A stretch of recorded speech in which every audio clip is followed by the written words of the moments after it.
On this episode of the Facility Playbook, I got to sit down with Joel Goldberg. He's not only a motivational speaker, but he's a longtime television broadcaster for the Royals who got started years and years ago, but it was also there during our amazing historic run to the World Series in 14 and then winning it in 15.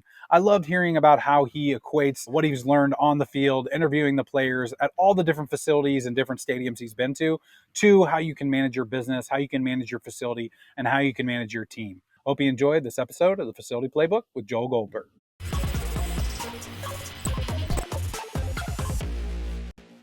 Do you own or manage a facility? Well, you are in the right place. Welcome to the Facility Playbook. I'm Luke Wade, founder and CEO of Facility Ally, and this podcast is about helping facility managers and owners learn from pioneers and veterans in the industry who have built and managed successful sports facilities, entertainment venues, and clubs. Did you know that most of those facilities I just mentioned use between 4 and 6 different softwares to manage their memberships, lessons, reservations, camps, clinics, and more? Revolutionize your facility with Facility Ally's all-in-one system. Learn more at facilityally.com.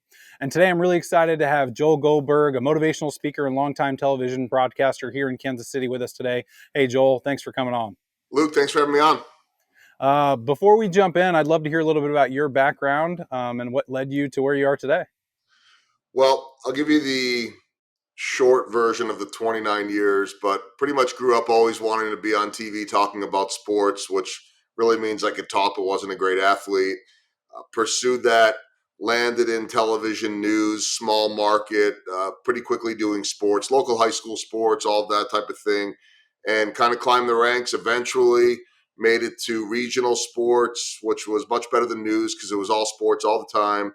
And then that eventually led to the Royals job that I've had for the last 16 years.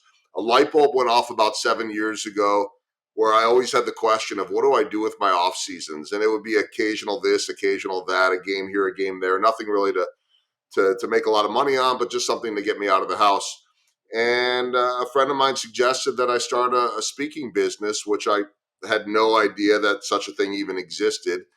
And I'd spoken to Rotary clubs, church groups, things like that, which you do in my role for community outreach, and realized that all the lessons that I was learning in sports and team building through every sport, but especially baseball, applied to pretty much any profession. And any group that I could possibly talk to wants to build better teams and better people. And so that's where I'm at. That's how way back when I met you and so many others. And really it's led me down all these other paths. And I kind of think that I have these two jobs, 1A, 1B, baseball, which is set in stone. Here are the games I'm doing every single year, and I know where I'm going to be. And the rest of it is I'm going to be somewhere, I don't know where. And you wake up every day and it's something different. That's awesome. Yeah, and I actually, when I got to meet you, I had the pleasure of being on your podcast a long time ago. So way back when. Glad I got to have you on. I learned from the best watching you do some podcasting. Now here I am with my own. So appreciate you coming up back and supporting that. So I'd love to hear a little bit actually just about, you've been obviously in the sports world commentating for a long time. And then you transitioned into something new. Like you said, you didn't even know speaking existed as like another job opportunity. So what are some things that maybe just transitioning into something new that you didn't expect, that you learned that you kind of didn't expect would happen? Yeah, I mean, I think there's a lot there, Luke, and I think I would start with just we all, for the most part, maybe not everybody, we're wired, whether it's starting something new, a new project, something we've always wanted to do, a bucket list item. I think that we're so wired internally to wait for everything to be perfect. And that's certain. I mean, you know this, you've got a lot more entrepreneurial experience than me. I think the best of entrepreneurs just go. And that doesn't mean that you're reckless. Some are, some aren't, right? But sometimes you got to go and you figure it out along the way. Because if you're going to wait for everything to be perfect, I think the most successful people would tell you nothing's ever going to be perfect. And so I've thought about that a lot along the way because I still have a long ways to go with my speaking career. And I look at where I'm at now versus where I started, and it's a different world and so much further. Yet I still always feel like, and this is definitely an entrepreneurial thing, oh my gosh, I've done nothing yet. I've got so much further to go. The list never ends, right? And I'm speaking as someone that doesn't have the employees that you've had and all of that kind of stuff. It will consume you every moment of the day if you wanted to, if you let it. But if you're going to wait for all of those things that are going to consume you to be perfect, you're never going to get there. I think the other piece to me was that while I really had no business background, and so I didn't know what so many of the roles in these companies did. I knew teams, I knew people, and so just trusting your instincts, I think was a big deal as well. And then the most important part, and you will hear me say this over and over again during this podcast, is every bit of this is about people. And so early on for me, I met you, I met so many others. It was about just keep meeting more people, more people, more people, and just keep meeting them. Not with I have to get this out of them. My goal was just to learn from people, and if along the way somebody wanted to hire me or introduce me to someone that might hire me, great. But I think once I got into my head that not everything had to be transactional and that wins didn't need to be measured like that, that everything started to fall into place. So, I mean, there are a million things, but I think for starters, that's it. Yeah, I remember that was one of the accidental successes I've had is, back in the day when I was young and single and just getting started with my entrepreneurial journey is I took every meeting I was ever asked for with no purpose, no goal, just like, hey, how can I help you? And I connected them to somebody else or connected and made a connection that really helped them and just took a couple minutes of my time. Can't do that as much anymore with a 2-year old and a 4-month old and all these businesses, but that has compounded and compounded over the last 11 years of me starting my businesses of more and more people coming back and saying, hey, you did this for me back then, or you connect me to this person, I want to connect you to them. So I can definitely relate to that. It's always been about people for me as well. Yeah, um, and just, I mean, real quick to add to that, because I think this is something that, I mean, just, I don't know, I'm thinking along the lines of the way I do my podcast and what people would find informative, that what you just said there is something that I wrestle with all the time. And so I'm guessing a lot of people do, is that for those of us that like being around people, and those of us that said, the more people I meet, the better, I'm constantly amazed at those that still, after all these years, can do that. It sounds like you don't have as much of the time to do that anymore because of kids, because of growing business and all of that, and you have to take back control of that calendar. I found that to be very hard to do because early on, I did go with that mindset of, I want to meet everybody because you never know. And I still hear people, I'm amazed by them. We know people like this that I don't know how they find enough hours on the calendar, because there aren't enough, that they say you never know. And I'm at a point now where I say, I don't know, you're right, but I don't have the time always. And so how do you figure out what makes sense and what doesn't? Because you don't want to leave money on the table or relationships on the table or whatever it is. I found that to be more challenging than anything early on. Yeah, it's really difficult. I think at the end of the day, where I'm at now is I've set goals and I've set priorities, and I have multiple businesses now, and so I know each goal and each priority and each value for every business. And so when someone comes into me, if it's a cold email, most of the time I don't take it. I Yeah, don't know same. them, but if it's a referral of someone I know and trust, then most of the time I'll take it. I just tend to push it out for a while depending on what the priority of the meeting is and what's going on. But a lot of times if it comes in and it's something that my other team, Casey Crew or my media agency can help with, and that's their goals and their priorities, then I pass it and make the connection to them. Sometimes it'll circle back to me, but at least it got through that process of vetting it and, hey, Luke, we do need you on this. But yeah, nowadays, I think it's a lot of FOMO on my end. Even when I pass that off, I'm like, man, I wish I could be in that meeting because I might have ideas that no one else will have, or I Hmm. could see something that no one else does. But at the end of the day, we're both one person, we're one entrepreneur, we're one business person. We can't do it all, and you gotta learn to be happy with what you can do, which I struggle with every single day as Yeah, well. yeah, agreed.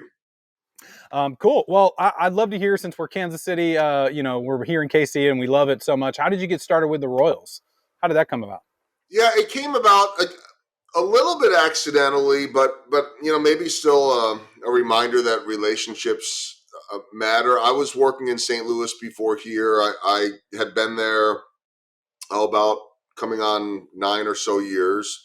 My first 6 years in St. Louis, I worked for the local Fox station, which was great. I mentioned that I'm happy to be out of news. I just think the news industry has changed a lot. But one thing that we always, in my 10 years of local television news, was that this is true to this day, you only get so much time for sports. I mean, breaking weather news and all the bad things going on in the world, that stuff sells, unfortunately. And so, as much as I would argue probably people love sports more than anything else, that was the end of the news, and you got your 3 minutes, and that was it. That's all I knew. And then when I left, and I covered, I mean, I covered two Super Bowls, World Series, NHL hockey playoffs. I mean, the experience I got at the Fox station in St. Louis was transformational. But then to be able to move down the street and cover pretty much St. Louis Cardinals and St. Louis Blues every single day without that 3 minute limitation was great. My role in St. Louis, there were, so for people that know what I do here right now, I host the pre and post game show, and I'm also the in-game reporter. There were three of us that did all of those roles. We shared those roles in St. Louis, so I worked with a couple other guys, and I knew the guy that got the most airtime, the guy that was the main host. He wasn't leaving anytime soon, and I think he ended up leaving like 7 years later. So I was definitely at a dead end there if I wanted to grow more. Around that time in 2007, I'd gotten to know, and this will be a name certainly people in Kansas City know, Brian McRae, the son of Hal McRae, and Brian, of course, played center field for the Royals among other teams. And Brian's father at that point, Hal McRae, a legendary Royal, was the hitting coach of the St. Louis Cardinals. And Brian was doing some work for MLB at the time. I think it was like MLB. Now it's MLB.com or whatever it was. They were really just starting. Now MLB.com or the MLB app is a huge thing. And he was kind of like an analyst doing some stuff for MLB. And we ended up together, I feel like in San Diego or something like that, covering a Cardinals playoff game or series. Or maybe it was a year before. I don't know. But we got to know each other. And he said to me, because he was living in Kansas City, hey, did you know that Fox is taking over the Royals rights next year? And I had no idea. It's not like my bosses in St. Louis would say, hey, oh, by the way, I want to let you know we're starting something new. I was in my little world and they were doing their thing. And I thought, wait a minute, that could be a good opportunity. That could be an opportunity to get more airtime and to advance my career. And oh, by the way, my wife grew up in Kansas City. She moved away, but her sister had moved back. And we were at least twice a year coming to Kansas City from St. Louis for the birth of my niece, the birth of my nephew, holidays, birthdays. So I thought, wait a minute, this is an area that I'm kind of familiar with. I don't know if it'd be a good place to live or all of that, but I'm interested. And so I started pushing really hard, and it was the greatest move I ever made because I came here 16 years ago, and with the exception of a couple of out of town assignments or one death in the family or my son graduating from high school, I've pretty much done every pregame show, postgame show, and in-game report that we've had in 16 seasons. And I'm lucky enough that there, I wish we had NHL or NBA or both here, but we don't. And NFL's a national for television. NFL's all national.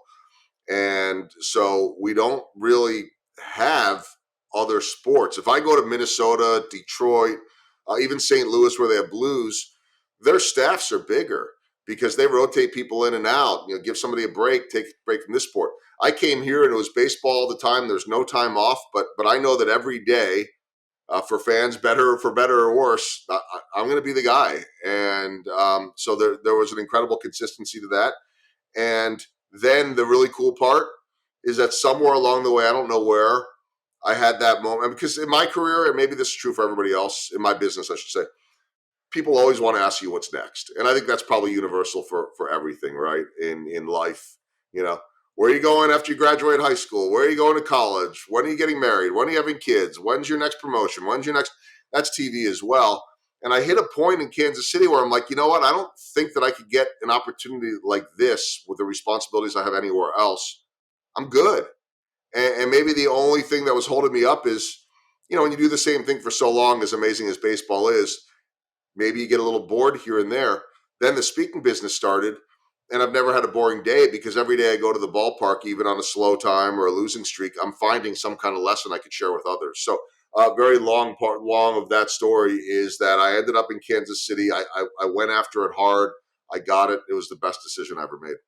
That's awesome. And I love that you still think about helping others, even though, some would look at you as like on TV for the Royals and like, oh my gosh, he's the, superstar, right? And you're still thinking about it as like, how can I learn from this? How can I help others? How can I go out and, give back? So I Right. love Yeah. that. But I mean, I think just sorry to interrupt, but there's a selfish piece to that too. And I hope that I'm always looking to help others. And that's one of the fun parts about being a speaker is you can get on stage and truly making an impact in someone's life. That old, like if I just help one person, but really you hope that it's more than that. And somebody comes back to you later and says, hey, you said that one thing to me that really inspired me to do this. And you thought, wow, I did that.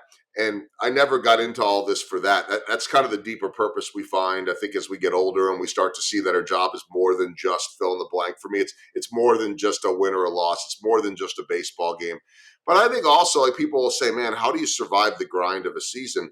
And so a lot of it is just I've done it so long. I know how to pace myself. I know how to ride the ups and downs. I know how to make the wins and losses unemotional, which is a very counterintuitive thing to do for someone that loves sports. But I think it's a survival mechanism for me, and allows me to be on my game every day. But once I started realizing that I could look for little pieces, little lessons to learn, little things that might help others, they helped me too. I mean, I know that probably sounds a little cheesy, but it started giving me a little bit of a deeper purpose, a deeper meaning of just paying attention a little bit more, and then in doing that, we're all storytellers, and you don't know where it goes. So to me, it's, there have been good years, bad years, all that type of stuff, but like, we just came off of a 106 loss season, tied for the worst of all time in franchise history, and I found it to be, at least just for me, to be one of the more entertaining and fun seasons. And so clearly, I'm not talking about wins and losses, but the personalities, the people that I met, new coaching staff, pitch clock, new innovation in the game. So I think there is a lesson for everyone there, that would include running a facility too, that there's more. If you're really paying attention, there's more than just what we think is a win and a loss. Well, and yeah, and you're absolutely right. I think there's also that true winners slash sports mentality that you have to have, right? Is like the memory of a goldfish, right? You can't keep dwelling on the losses and all those things. You can't think about the last shot. You got to learn from it and move on. And the same thing with entrepreneurship. I always say fail forward, right? If you're gonna fail forward, learn from it, move forward. And I actually had one time I told somebody I don't feel like I've ever failed, and he was a mentor, and so he actually was like, "No, Luke, you've failed. You just learned you look at it as a learning opportunity and move forward." And that way it doesn't resonate as a failure to you. And so I think that's great. Like you said, a losing season in Kansas City. I'm sure you had a lot more winning seasons in St. Louis with everything going on over there. But overall, happy being here. Like, I just love that mentality, because that's truly how you find success in life, is thinking about, the ups and moving forward and helping others, and even helping yourself. When I started KC Crew, I did it to meet other people and meet friends, right? I didn't know it was going to turn into a business and connect 50, 60,000 other people in the way that it has. And so we can all be a little selfish as long as we can see the opportunity to help others and move forward from time to time. Yeah, and the beauty of it is it takes you down paths that you couldn't have seen coming. And so, if that's the selfish aspect, that you get that and others get that, what a great way to go about things, really. And so, I mean, I think there's so much of that out there if we're paying attention to it, and if we're intentional with the things that we do, even if we're not necessarily knowing what the results are going to be. And look, sports, at least in terms of what goes on the field, on the court, uh, it's tricky, because at least at the highest levels, you're measured by one thing: you're measured by wins and losses. So I recognize that. But one of my mentors, Paul Splittorff, the late Paul Splittorff, Royals all-time wins leader, and one of my first broadcast teammates when I moved here, and I was lucky enough to be around Split for 4 years before cancer took his life. He pulled me aside one night, and I was a sports fan. I mean, I'm still a sports fan. I have such a different perspective now, but I'm not an irrational sports fan. My wife reminds me all the time, you have to let people be irrational. You have to let them. This is what they're coming to the games for. This is why they're paying attention. They're allowed to say crazy things, and you don't need to be the wet blanket on their fire. Let them. This is what they're enjoying, right? I mean, that's part of sports. But for me, Paul Splittorff said to me, he actually said it to my partner Jeff Montgomery as well, because we've discussed this walking out in the middle of a losing streak, and we hear his voice. He'd say, there are a lot of important people that are paid a lot of money to lose sleep over the losses, and you're not one of them. And I think about it all the time, not in a matter of don't care. I want them to win every single night. Life is easier for me when they're winning. More people are watching, more people are interested. That's fine. Uh, but if very few people are watching, it's never that few, but um, I still have to do a job. There's somebody that is laying in a hospital bed. There's someone that's stationed overseas. There's someone that yes, they'd rather their team win, but right now, just watching that broadcast is the only good thing that they have going for them. So they don't want to see me moping. They don't want to see a bad attitude. They don't want to see me being all down and in the dumps. And I feel like I have to bring in energy every single day, even if that energy means, you know what, that was one of the worst losses of the year. I can't believe it. Let's talk about it. But there's a way to go about it. And, I just think that as a fan, you're going to let the losses get you down. You should. I just can't. Yep, that's great. So love the mentality. Let's talk a little bit about facilities. You have been to how many stadiums, and what are some of your favorites and why? So I always forget the number, and I could count it out, but I won't do that. I can go through all the teams, but I think probably in the course of my life, so we're talking about a lot of stadiums that no longer exist. I think it's for Major League Baseball. I think it's probably upper 40s, maybe 50. There's obviously 30 right now. I've been to all 30. And then when you start adding in other sports, I traveled a lot for NFL, so I've probably been to about 15 of those. And I traveled a decent amount for NHL and probably been to another 15 of those. And so in in baseball, and I always say this, like, let's just take Kauffman Stadium out of it, because if I say it's my favorite, you're going to be like, oh, you're just being a homer. And if I don't say it's my favorite, people are going to say, well, how could you not list that as it? But that's like saying, hey, I want you to drive up and down like the really nice street in whatever city and say which one is your favorite house, and then combine that with yours, and it's like, well, your own house is different. So let's take Kauffman Stadium out of it.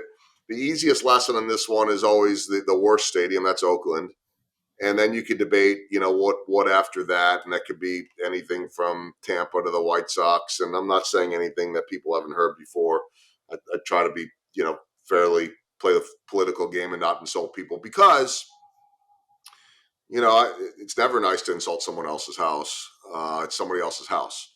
But I can definitively say that Oakland is the worst stadium. I grew up, Luke, outside of Philadelphia before moving to Chicago. Veterans Stadium is one of the biggest dumps to have ever existed, but it was my dump growing up, and it was my favorite stadium, and it was all my childhood memories. As far as current stadiums, hands down, Fenway Park will always be my favorite.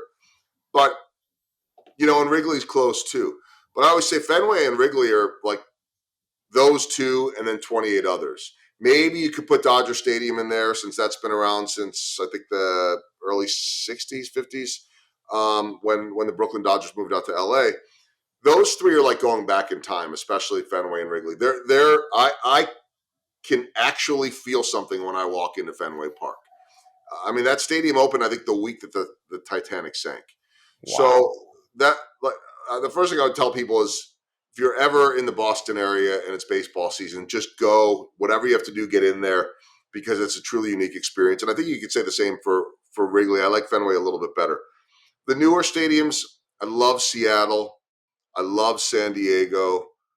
Those are two of my favorites. San Francisco is incredibly beautiful on the bay. So those are some of my favorites. And then there are obviously great ones in all the other sports. Going up to a Lambeau Field is like a religious experience.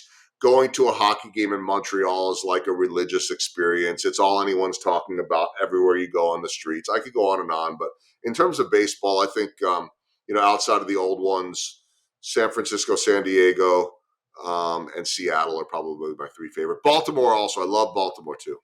So, what would you say? I want to talk about both of those old ones, right? Obviously, there's history there, but what specifically about the old ones? Like, give me a couple things Yeah. about them that make you feel something, and then maybe what is it that you love about the new ones? Okay, so I think that for the older ones, and I think this is a pretty good discussion for your podcast and your audience as well. Um, they've done a great job at Fenway and Wrigley of making them modern stadiums while still giving you the feel of going back in time. And so that's a really hard thing to do. I mean, you're sitting right now in the old Kemper Arena, and I didn't grow up here, but I still hear from people that say, as different as it is now, and think about the amount of innovation and what they've done at Hy-Vee Arena now, and that it's not just the basketball courts or the volleyball courts behind you, right? There's so many other things and businesses, and it's so interesting what they did there. But yet, I believe when I've talked to some friends that grew up here, when you walk in, you still get a little bit of that feel that brings you back to your childhood. And so that to me tells me that they still found a way to preserve some of the history. You don't walk in there and be like, wait, this used to be what? But yet it's still something different. I think look at Fenway Park. I mean, there were never seats on top of the monster. Now it's 100% expected that you're going to sit up there. And not everybody, but I mean that you have that option. I know that every time I work at Fenway, instead of doing a report down by the camera well, I always do a report. My first report of every game is in the second inning. And a lot of times it's just by the dugout, by the camera well. It's just the most convenient. You don't need to mess with the range of microphones and receivers and all that. But when I'm at Fenway, I tell them I need to do my report from atop the monster. And it may not have anything to do with the monster. It may not have anything to do with left field. So here's this innovation of these seats that never existed before, but yet sitting on top of one of the most iconic structures in all of sports. And when you look at the seats at Fenway, they're not all quite pointed the right direction. They're not, you kind of got to angle yourself and look this way. They were made back then. So there's a little bit of, it doesn't have all the comfort that some of the newer stadiums do. But they've done everything to make that stadium as modern as possible. Same thing for Wrigley Field. And, you got to make sure you still have good scoreboards and good. Look, the fans expect, and players expect to be able to have the best. So if you are going to take stadiums like that and modernize them, well, that's it. You have to be able to modernize them. Yep. And so when I look at Fenway, when I look at Wrigley, they're not dumps. The old Yankee Stadium was a dump. Now, it was a dump by the time it was done with the history of Babe Ruth and Joe DiMaggio and Mickey Mantle and on and on. And one of my complaints about the new stadium, which is a palace and has been around now well over 10 years, so I'm getting closer to 15, I think, is that it doesn't have the feel of old Yankee Stadium. It just feels like $1 billion palace. However, I have felt, and it's interesting, I always run the stuff by my broadcast partner, Jeff Montgomery, and he agreed with me on this. I feel like it's starting to get worn in a little bit more. It's starting to get a little bit more character to it. It's starting to feel less of a pristine, perfect palace, and it's starting to get some of those warts. And so, but Yankee Stadium has every possible modern amenity and and comfort that you could ever want. And that's kind of where things have gone. I think that's probably true in your industry too. There's an expectation from customers, from clients, from fans that we want to live in modern times. And that's true when you hear about locker rooms, clubhouses being redone. They've done an amazing job redoing clubhouses at Fenway and Wrigley and all that. Fans may not care about that, but guess what? The guys that are going on the field that are the ones playing for you feel a lot better about coming to work every single day when they like their home. And that's true in all of sports. I mean, I remember doing some college hockey some years back and talking to different coaches, and they said, as long as we have the modern technology and all the cool stuff that the kids want, they'll consider coming here. But if we don't have it, that's great that it's an old rink. That's great that it's an old barn, an old arena, an old gym. But take Allen Fieldhouse. Allen Fieldhouse is a great example with Wrigley or with Fenway. But it's not what it was back then, but you still feel like it was. But you still have the amenities, and I haven't been in the locker rooms there, but I guarantee you that any player coming to KU to play has every amenity and then some that any other program would have, and probably more. They have to have that, but yet they've maintained the integrity of what makes it so cool. Yeah, it's just an interesting balance of keeping the history, because obviously that's the nostalgia for people like us, and every kid coming through there, right, growing up is going to have that nostalgia. So how do you keep the history alive so that everybody has that feeling? But like you said, how do you modernize it, make it better and better, because everybody wants the comfort of all the new things. So that's actually, I'm glad you brought up the players, because that was my next question is, you obviously have a different perspective from the outside commentating, being around all the fans, but you're also around all the players as well. So what do you have you heard of what some of the players like their stadiums, what the best stadiums that they like are, and why do what matters to them when it comes to those stadiums? There are a few things here, and you're going to get a different answer from every player, and you'll see some common themes. But in terms of a home stadium, they want a good clubhouse. That's where they're living most of the time. I mean, you're on the field for 3 hours for the game and a little bit more for batting practice. If you're at work for 8 to 10 hours a day, you're spending over half of it in that clubhouse. So you go to now. You're not always going to get the same as a visiting team, but the old days of the tiny little locker, those are over for the most part. Um, you want to be comfortable. It's your home, it's your office, and for most of these guys, unlike the old days, they want to. They're not from here. They're here for 6 months a year, and they're going elsewhere. In the old days, you pretty much lived here year round because the money wasn't good enough to have multiple homes. They all can afford to have a second place, even if it's modest for some of the lower end paid players who are still paid pretty well by normal standards of our lives. But they want to be comfortable when they're away from their families and their homes and all that type of thing. Although the irony of that, to me, Luke, is that in the old days, guys hung around longer. They'd stay after games and have beers and hang out. And now it's like, you get in, you do your thing, and you leave. It's just a different generation. That's a whole different discussion on kind of where we're at in the world with, especially post pandemic. Everybody's isolated, right? Everybody's on their phones. But um, clubhouse matters. But I think the other piece too that really matters, and this is again different for every player, is I know everything is supposed to be regulated. Certain mounds for pitchers feel better than others. Certain mounds feel worse. Picking up a ball in the backdrop in a certain stadium is easier for some hitters and not for others. Something as simple as, remember, I think the Diamondbacks still have it, not many teams do, that pitching lane from the mound to home plate. They had that like that path of almost that base path of dirt. Some guys found that to be easier to pitch with.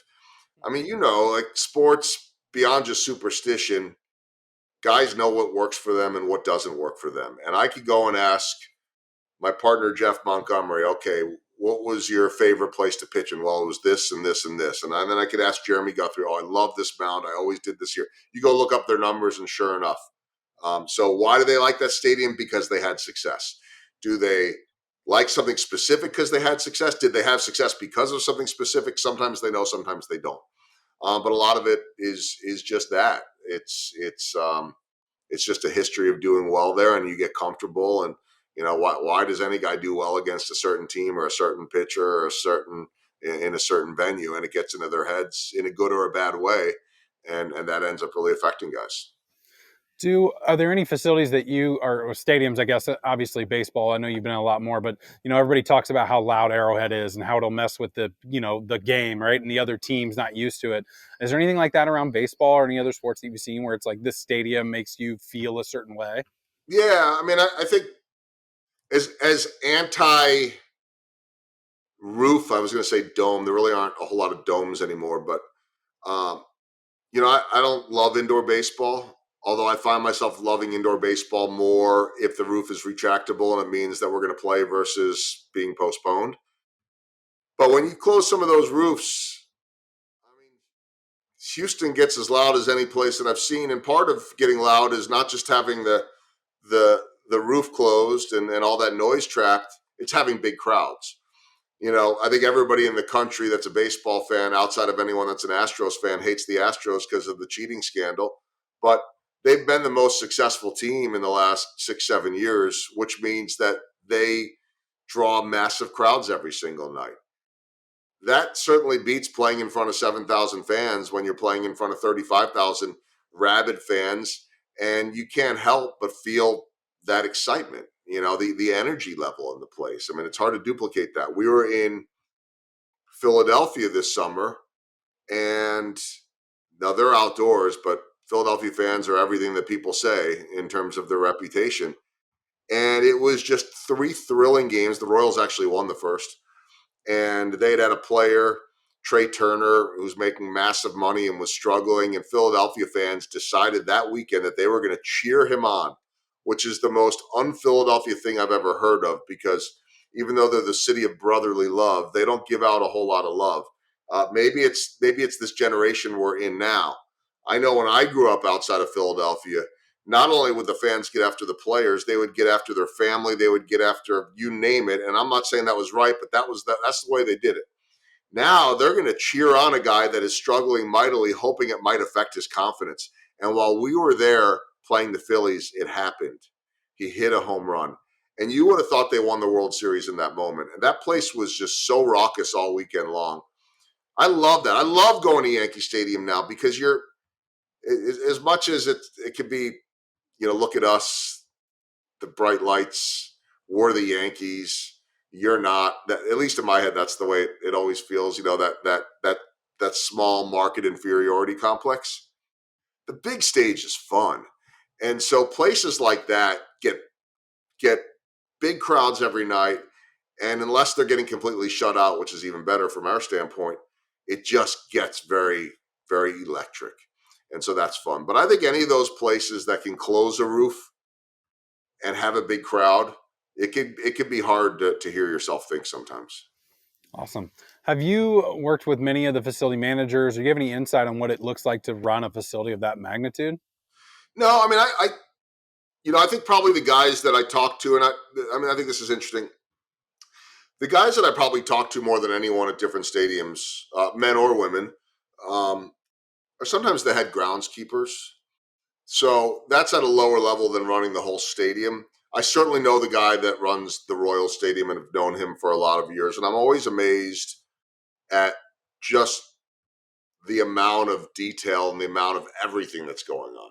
Certainly at a level of a professional stadium and a Major League Baseball stadium, you start to think about all of the different elements that are going on, everything. Not that they may all fall under his leadership, but anything from the engineers and the carpenters that are seem to be constantly fixing something every single day, to security, to you know fan engagement, to on and on and on. And I just, it's interesting to me because, not that I know everybody at Kauffman Stadium, far from it. I think I probably know a lot of most faces. Um, and there are people that are working there that may not even care about baseball, which is fine too. They're working, hardworking people working their jobs, whether it's in concessions or security or whatever it is. But I think, and I mentioned earlier, everything comes down to people. You got a lot of people trying to make a lot of things happen at once, and it's one thing to run a baseball team. You're talking about 26 players, and then another 14 that are part of your 40-man roster, and then all the others that are part of your organization in the minor leagues that may or may not get called up at a certain point, and all the coaches and all the staff and all the trainers and everybody that comes along with that. That's just the baseball side of it, right? What about everybody that falls under the operations of that stadium or that facility? That to me is such a bigger thing that is going on, such a bigger scale than whatever sport is being played. Yeah, so many different moving pieces, so many different moving parts. Definitely can't, hard to imagine, right? I like you said, I'm in Hy-Vee Arena and this place is huge, but the number of people and things and all the things going on at a baseball stadium, football stadium, sports stadium is kind of unfathomable to some degree. Um, I want to talk a little bit about the 2015 when the Royals were good, Yeah. not having the worst season ever. Let's talk a little about the 2015 World Series run. What it was like with the team, the broadcasters, in the city. I didn't know you at that time, but that's actually what made me a Royals fan. I moved up here from around St. Louis and never really was a Cardinals fan, but all my family was. Definitely been to Cardinals games. And when I moved to Kansas City, I was like, well, Royals, what? Never really cared. And then just seeing what it did to the city really turned me into a fan. So I'd love to hear about it from somebody who's on the front line. Just a magical time, as magical for us, for the players, for the coaches, for the staff, for their families, for everybody working around the stadium. I mean, we get back to facilities too. I mean, anybody that was working at Kauffman Stadium was pulled into the excitement of this and the chaos too. I mean, I think most people in whatever their job would say that they would rather be busy and worn out than bored and nothing going on. And so when you look at every night, it was just, if it wasn't a packed house, it was a big crowd. It was exciting. It was what I was talking about with some of those other teams. And I think, I think to me, what was so special about 2015 is that everyone else around the country thought that what happened in 14 was just a little fluke. And they came back and they did it again. And they did it even better. And I remember getting to spring training, and it was like there was just a different look on the face of these players. Look, I've never covered a spring training, and I've now covered spring training in some form or another for 24 years, I think, going back to my Cardinals days. And I've never heard a team, whether they're expected to go all the way or whether they're expected to be in last place, that ever started out spring training by saying, you know what, we're going to suck this year. We're not going to be very good. I've never heard that. They always say, hope springs eternal or something like that, right? I mean, everybody thinks, even the worst teams, if this, and this could go right, maybe we could get hot, and then we could, that's what everybody at least hopes for. And then the good teams say, well, we want to win it all this year. But everybody thinks that they got a shot. But there was a little something different about that team in 15. They came back with a chip on their shoulder. They came back pissed off. They came back saying, we still have unfinished business. It's one thing to say it. It's another thing to do it. And it's another thing to do it when you have a target on your back. And it felt like everywhere we went that year, other teams were trying to push the Royals' buttons, to knock them off. And they assumed they were going to do it because this small market team, cute little story, whatever, we'll knock them off, never hear from them again. And they just wouldn't go away. They just got better and better and better. So I think that's the one thing that I'll remember. I mean, I had somebody last night at a speaking engagement ask me what my favorite moment of 15 was. And I said, I really need to go back to 14 because the wild card's the greatest playoff game in Royals history. A few days before that, the Royals had clinched their first playoff berth in 29 years. And I forget a lot of plays, but I'll forever remember Salvador Perez catching a foul ball to end the game in Chicago on a Friday night. No big deal, really. It's just a foul out to end the game. But that clinched their first berth since 1985. Fans had come from Kansas City to hang out in Chicago for the weekend and go to the games. Not difficult to get a ticket for Royals White Sox. And it was like one massive party. That was the moment where everything started. And so in many ways, I look at 14 before I look at 15. But they just came back seasoned, a little bit bitter, more hungry, more together. And that's really, really hard to do in sports. There aren't a whole lot of teams that have gone back to back with pennants in baseball in recent years. And so and then the other piece to it, I think too, Luke, is that I'm learning this more as we go along. I fully believe the Royals are going to be good again. I don't know if it's this year, next year. I see the pieces in place. I'm excited about their foundation. This year was extremely disappointing, but I see them on the rise. I really do. I can't tell you for the life of me if they will ever do again what they did back in 14 and 15. That's the goal. But to assume that it'll happen again is to assume that everything falls into place right. And so I find myself, the more distance I get from 14 and 15, just reflecting on what a unique and special occurrence that was, not just for the small market Royals, for any franchise. The Yankees and the Royals have won the exact amount of championships in the last 20 years. So you want to talk about an ROI there. Now, you can argue that the Yankees have plenty of ROI with their fan base and with the merchandise and with on and on and on. But, they've won one title in the last 20 years. The Royals have won one title. I'm not suggesting that the Royals have the same record as the Yankees. I'm suggesting that it's really hard to do this. And Yep. they did it. And I think when you start looking at guys, I mean, okay, you're a transplant, I'm a transplant. But when you start looking at the names of those guys, Eric Hosmer, Mike Moustakas, Alcides Escobar, Greg Holland, Wade Davis, on and on and on, right? Salvador Perez, of course, Danny Duffy, Yordano Ventura. we'll never have that group again. That's a very obvious statement. Maybe there'll be another group that does something that they did, but you'll never have that collective group again. And what's really cool, I'm getting off track, is that 2024 is the 10-year anniversary of that American League Championship. 2025 is the 10-year anniversary, and a lot of those guys have now Oh, wow. retired or are just starting to retire. And we're going to start seeing them now in a different way, and it's going to be very reflective and very memorable, and the stories are going to be exaggerated, and they're going to get bigger and bigger and all that. So we still have a lot of that fun stuff coming up too. Yeah, it's man, I can't believe it's been 10 years. It's so crazy. I know. But yeah, so let's talk about a little bit about the work you do with companies. Cultivating championship culture and a winning playbook is something that you talk about. So let's hear a little bit about how you're able to for facility managers out there. What have you learned from baseball that you're now helping companies with?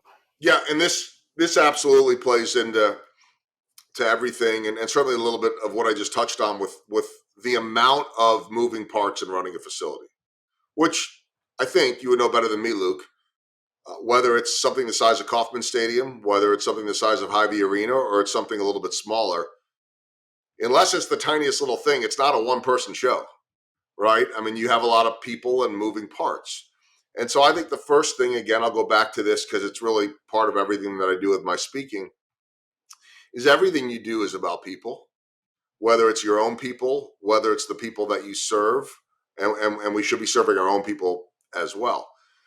So I talk about this a lot. Every day you have opportunities to build trust. And trust to me, like I tell people all the time, I'm not in the baseball business, I'm in the people business. If you're in the people business, you're in the trust business if you're getting it right. And trust is something that you could throw away in a moment, very easy to do, right? I mean, you talked about people reaching out to you, I don't remember how you said it, the cold call or the, whatever, and okay, I'm not meeting with them. How often do those people reach out and suggest to you that they pick a spot, that you pick a spot on their calendar without ever asking whether you're interested? Right? We A see that a lot. lot on LinkedIn, on this. Hey, I've got this for you. Why don't you pick a time and we can talk? You've already violated my trust because you haven't even asked whether I'm interested. You haven't even really built a relationship yet. So I think, to me, I see this on the baseball level, in the clubhouses, on the field, throughout the stadium, is that you have to build relationships and trust with your own people and externally. And that takes effort every single day. That's the number one thing I talk about is, if I'm not building trust and relationships with our players every day, I'm going to get the worst interviews of all time. And look, sometimes they are bland. Sometimes we live in you know, it's a lot safer to be bland, to give the cliche answers. But when I'm doing my job right, there's a reason why Salvador Perez gives me so much good stuff. And yes, he gives a lot of people great stuff because he has that big personality. But I can promise you right now, if you ask Salvi, um, do you trust Joel? He would say yes. And I would say the same about him. I've been with him for 13 years, which is tied for the longest I've ever covered any player, along with Alex Gordon is 13. But I work on that every single day. So I think making sure you understand your people, making sure that you trust your people, that they trust you, making sure that you're listening to people. When we talk about everything with these stadiums and innovation, this all comes from not just saying, hey, let's try this and do this. Hopefully it comes from listening to your clients, your customers. What are you interested in? What would you like to see? And if you're paying attention enough and you're listening enough and you're genuine enough about it, you're going to find answers of what people want, what people need. And so that's to me the key to everything. Is, we talked about this a little bit before, it's making everything about everyone else, and what can we do to help others. And so I think that's the biggest key, is taking these teams. And then I think the other piece too, in building that trust, is just understanding what everybody else does, especially in the standpoint of a facility. The groundskeeper at the Royals doesn't need to necessarily understand how the broadcast works or accounting or whatever it is. But if I have a better appreciation for how you go about your business and what you need to do to be successful, at the minimum, I could stay out of your way and not make things more difficult. Right. And so when you start to build those relationships, when you start to build that trust, when you start to be able to understand others and they're willing to open up to you a little bit more, you can make their lives better. They're going to make your lives better.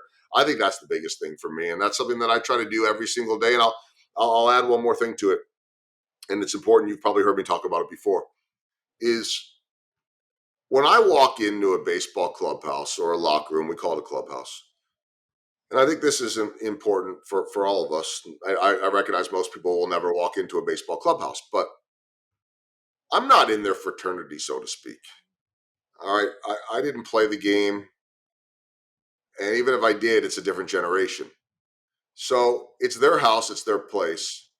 So I walk in there every day wanting to respect what they're doing, what their routines are. And this isn't just true for players. This is reading people. This is reading the room.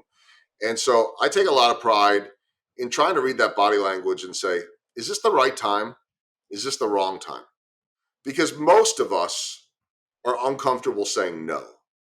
And so if you can prevent someone from having to be uncomfortable, if you can prevent them from saying no by recognizing in the moment that this may not look like a good time to bother them because they're getting ready to go work out, they're getting ready to go to the cage, or in every other day life, they look like they're about ready to jump on a phone call or they're dealing with something at home, and now they have to deal with you. Guess what's going to happen every time that you walk up to them? They're going to probably run the other way. So my mantra every time I walk into the clubhouse is that when I walk into the clubhouse, I don't want players walking the other way.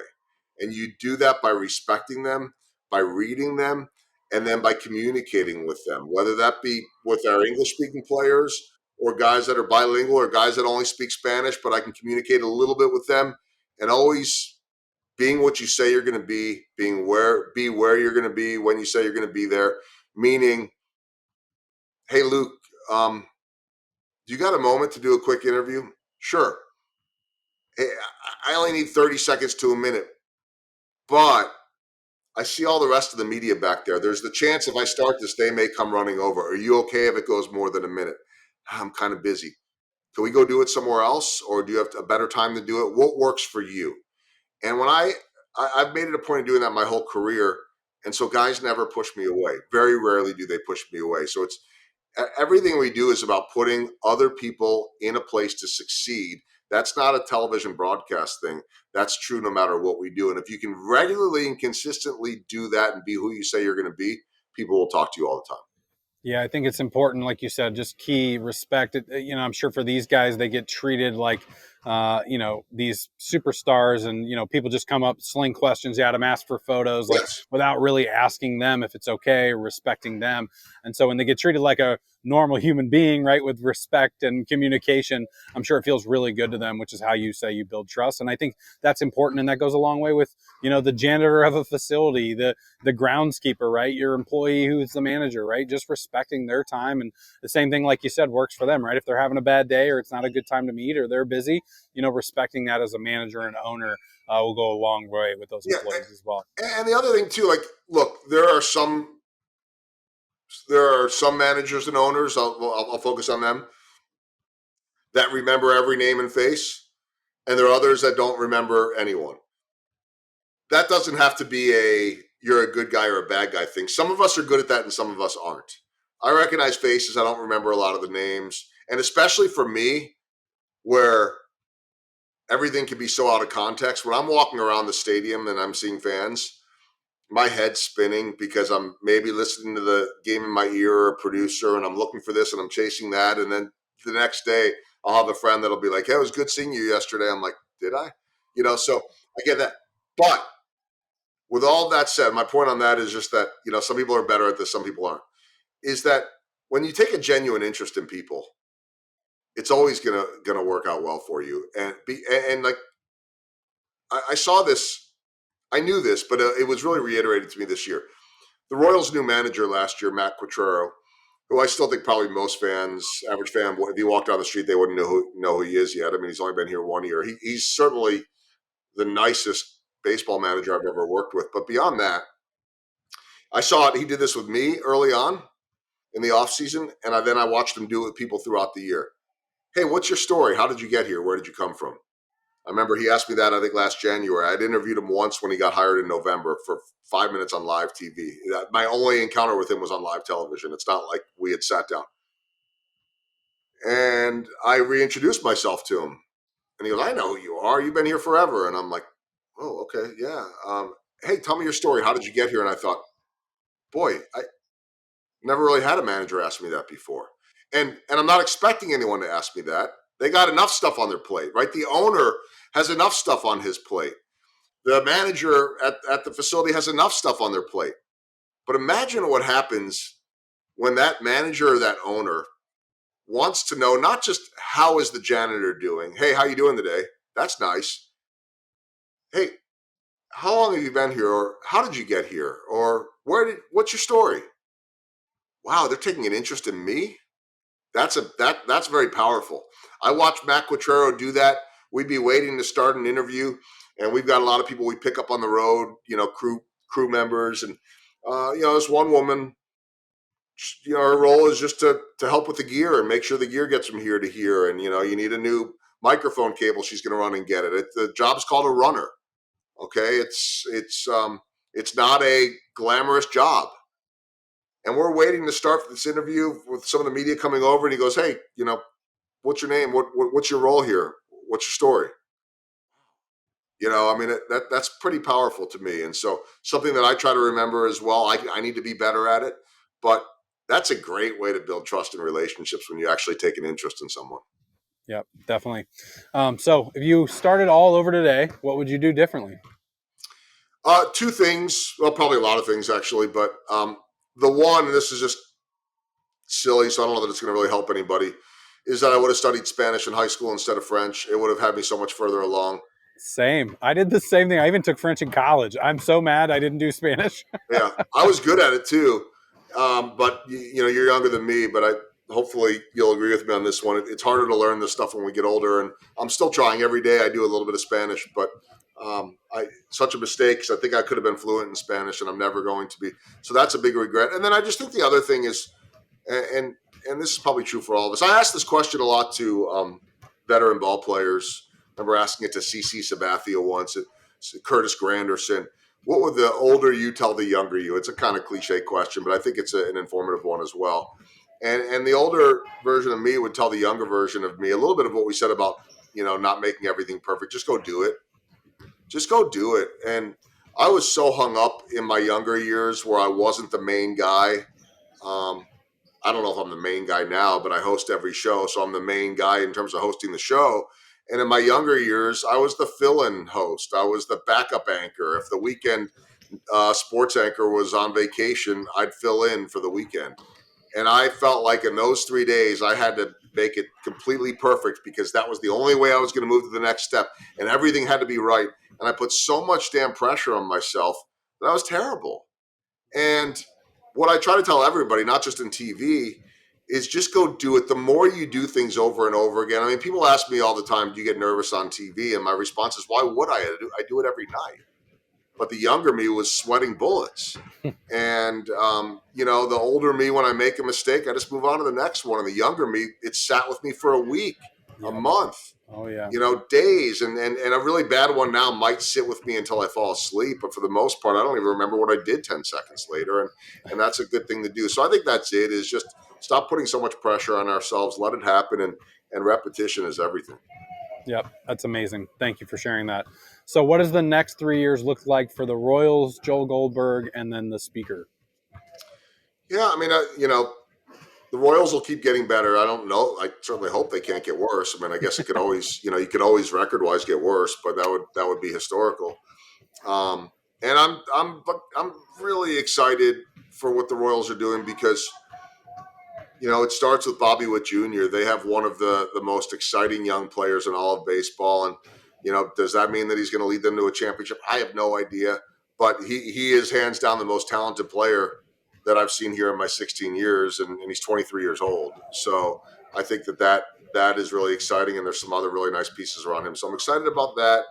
I don't know what the next 3 years looks like, not just in wins and losses, but in terms of television is changing. We still have streaming issues and all kinds of things that hopefully as we get further along are going to be solved. You know, are we talking about a new stadium at some point? I think we are, but we're not there yet. Whether people like that or don't like that, we're going to see a lot of change, and the game is changing. So, I mean, it has to change too. I mean, the younger generation doesn't want to see the way it was in the past. They want, they want what they want now. So I'm excited just to see what that looks like. And the one thing I will say, no matter what, even if I can't predict it, Luke, is that there'll always be stories to tell, and hopefully I get to keep telling those stories. On the speaking side, just keep growing it. Just keep keep touching more people, keep meeting more people.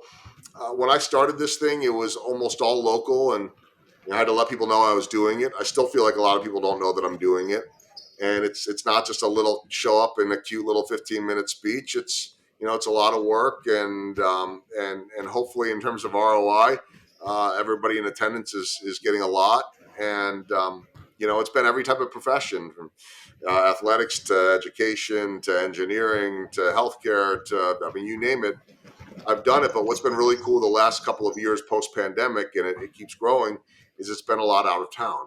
And as much as I'd love to stay here in Kansas City, to be able to go and think that somebody actually is interested in what I have to say and that I can help people in a place where they don't know me is extremely humbling, and that just keeps growing and growing. And so we'll see what it can do. I hope that I can build some bigger long term relationships with some bigger companies where I get past just that one keynote, and then maybe you see them again 5 years later. That maybe there's more consistent work with that. But we'll see where it goes. And I don't know that I need to know exactly where it's going. I'm just gonna kind of embrace the journey. I know a lot of people say that, and see where it takes me. Well, thank you so much for being on and sharing today. If you're out there and you're looking to hire an amazing speaker, I highly recommend Joel. Make sure you connect with him on LinkedIn. We'll have some information on the page. And if you're looking to revolutionize your facility for memberships, lessons, leagues, camps, clinics, and more, check out facilityally.com. We'll see you next time on the Facility Playbook.